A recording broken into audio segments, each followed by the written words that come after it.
Aurore Delplace et Kevin Levy forment un couple uni depuis près de 15 belles années.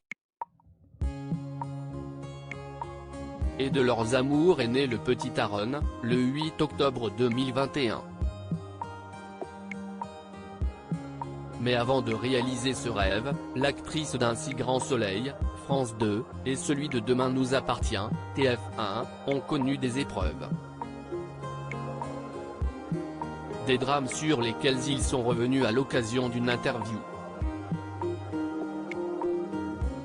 La belle blonde de 36 ans, qui incarne Johanna Lemeur dans la fiction de France 2, et Kevin Levy ont pris la parole dans le podcast Les Rencontres de Julie.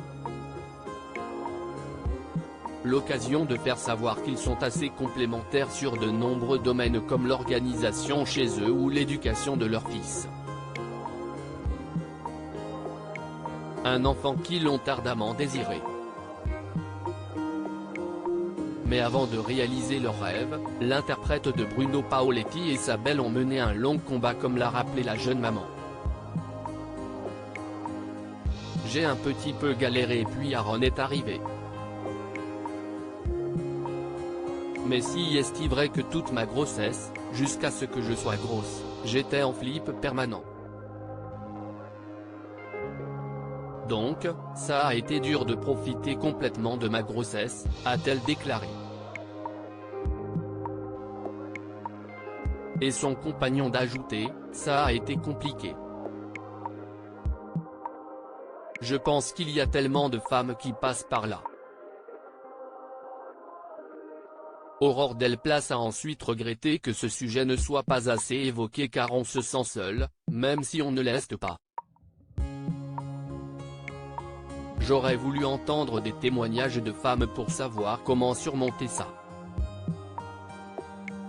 Même une fausse couche à quelques semaines, on a beau dire, mais parfois on se projette, on a ce truc en nous a précisé l'ancienne candidate de The Voice, saison 2, en 2013.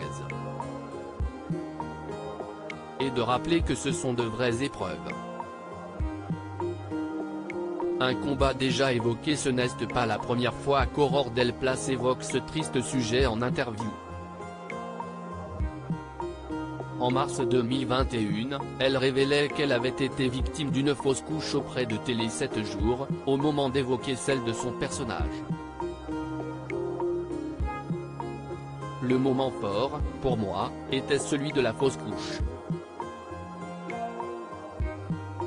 Il y a énormément de femmes qui vivent cela, et je l'ai moi-même vécu aussi.